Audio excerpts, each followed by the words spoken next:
Begrüßen wir zunächst einen doch etwas kleineren Segler im Vergleich zur Petrodonka, die gleich danach kommt, nämlich die Germania. Und alle Wilhelmshavener sollten jetzt einmal ordentlich klatschen, denn die Germania hat ihren Heimathafen hier in der Stadt. Denn die Germania kam 1998 in den Besitz der Segelkameradschaft Störtebeker hier in Wilhelmshaven. Aus der ursprünglichen eigenen Version wurde in einem aufwendigen Umbau ein Schiff, das nun für das Segeln in Gruppen hervorragend geeignet ist.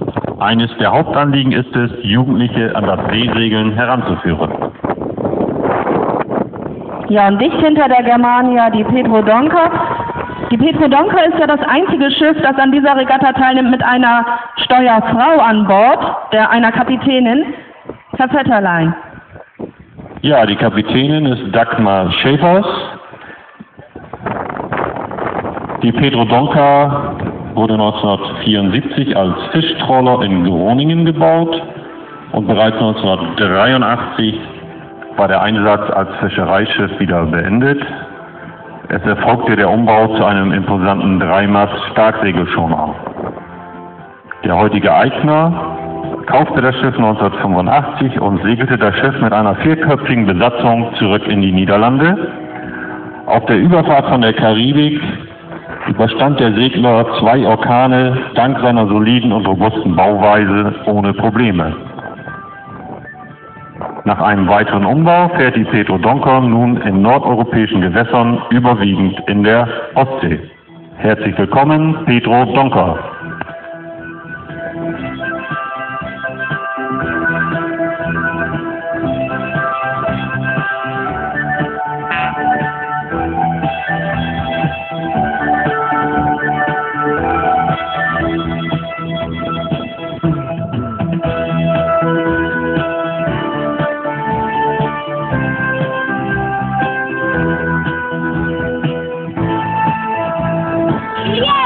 Das Siegelzeichen hier drüben! Ja!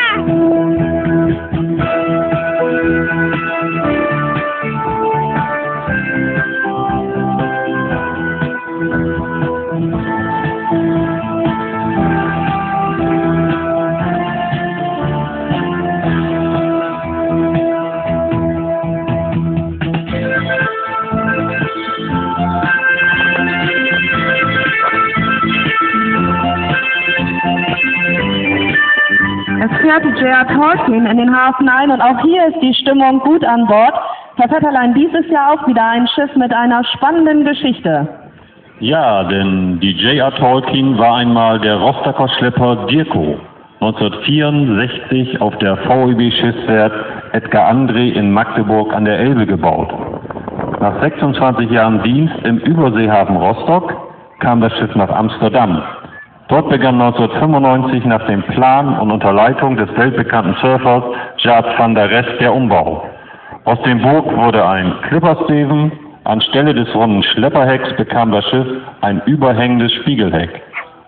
Der elegante Topsegelschoner verfügt über vorzügliche Segeleigenschaften und ist als schnelles Schiff bekannt. Herzlich willkommen hier am Bontekai, J.R. Tolkien. Hätte ich mir bloß gemerkt, wie der Schiff von hier heißt.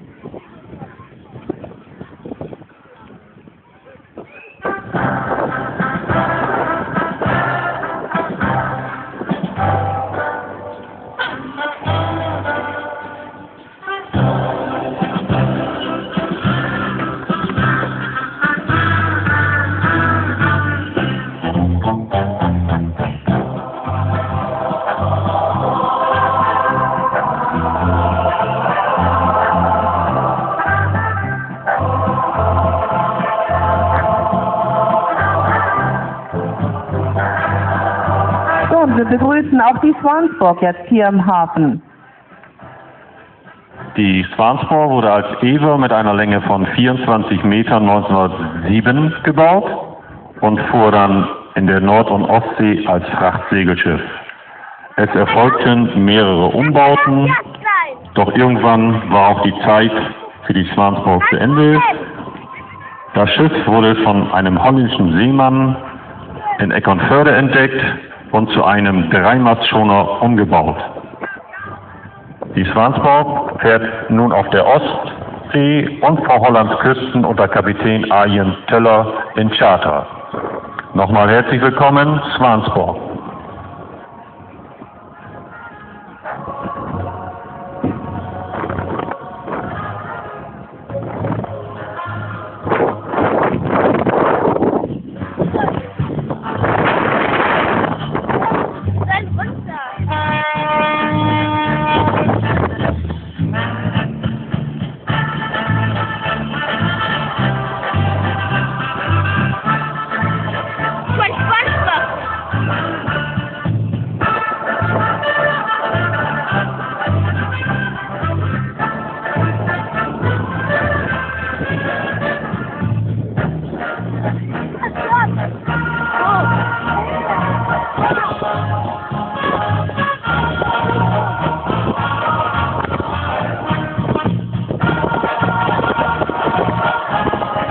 So, und jetzt fährt ein weiterer holländischer Großsegler, nämlich die Banjard.